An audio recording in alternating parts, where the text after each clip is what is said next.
We shall completely destroy Japan or Paano kung magkaroon ng World War III o ikatlong digmaang pandaigdig? Ano ang gagawin mo? Saan ka pupunta? Katapusan na ba ng mundo kapag mangyari ito? Yan ang ating aalamin.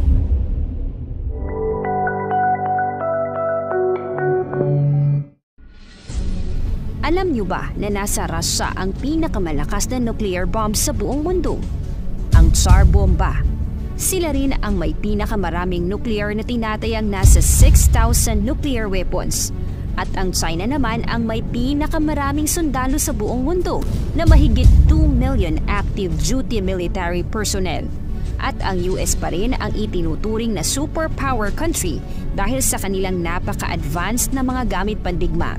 Alam din natin na araw-araw sa ating mundo ay patindi ng patindi ang mga nangyayaring tensyon. Kaya maraming mga bansa ngayon ay talaga namang fully equipped at nagre-ready na pagdating sa kanilang mga armas at kagamitan. Nariyan ang pagpaparami ng sundalo, high-tech na armas, mas malalakas na bomba, nuclear at pina-improve na mga sasakyang pandigma.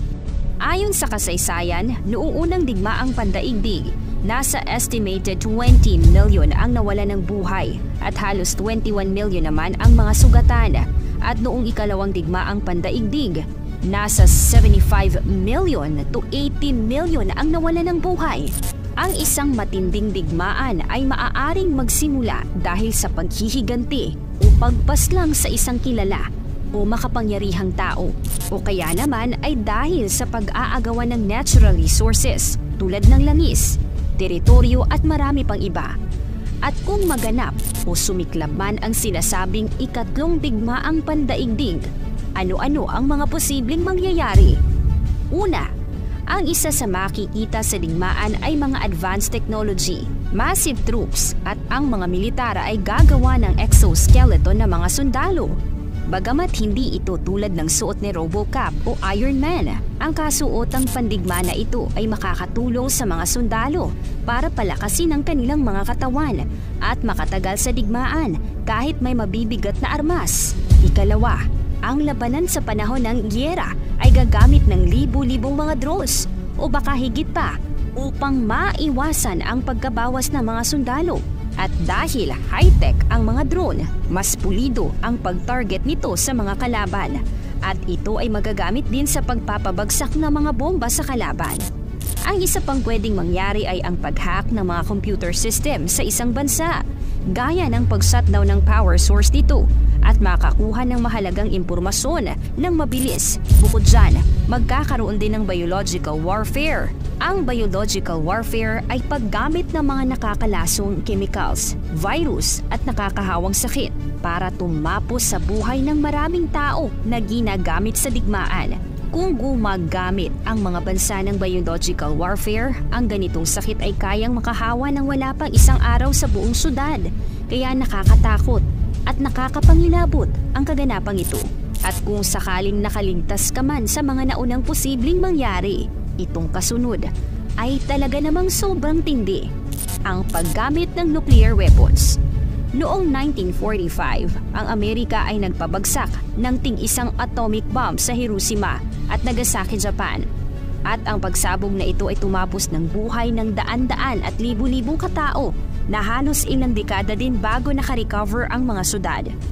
Masasabi nating matindi ang pagsabog ng atomic bomb na ito sa mga syudad sa Japan.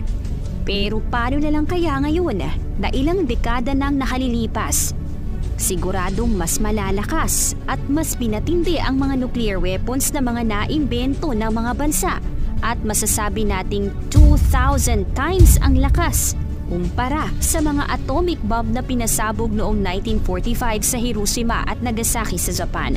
Lalo kapag kasing lakas ng Tsar Bomba ang pinasabog sa digmaan na merong 50 megatons.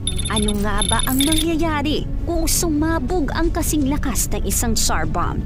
Wala pang isang segundo ng pagsabog ay makakalikha ng napakalaking fireball.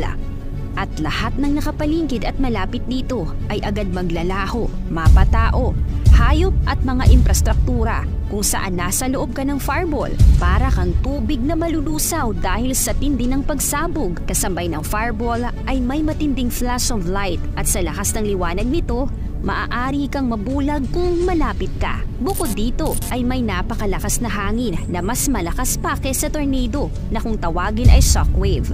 Hindi rin maliligtas sa napakatindi ng init na ang lahat ng sakop ng radius. Kaya terrible, nakakakilabot at nakakagimbal ang ganitong pangyayari. Isa pa, parami ng parami ang mga nuclear weapons ngayon na pagmamay-ari ng Russia, Amerika, China, North Korea at marami pang iba na kung gagamitin lahat ito sa digmaan, then it's game over.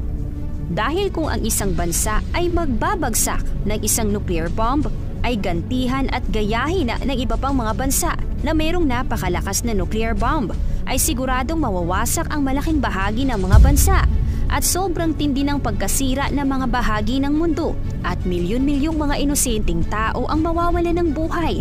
At ang pangyayaring ito, siguradong di malilimutan sa kasaysayan ng daigdig. So, sino ang nagtagumpay sa digmaang ito? Ang isang malaking sagot ay wala. Lahat tayo ay talo.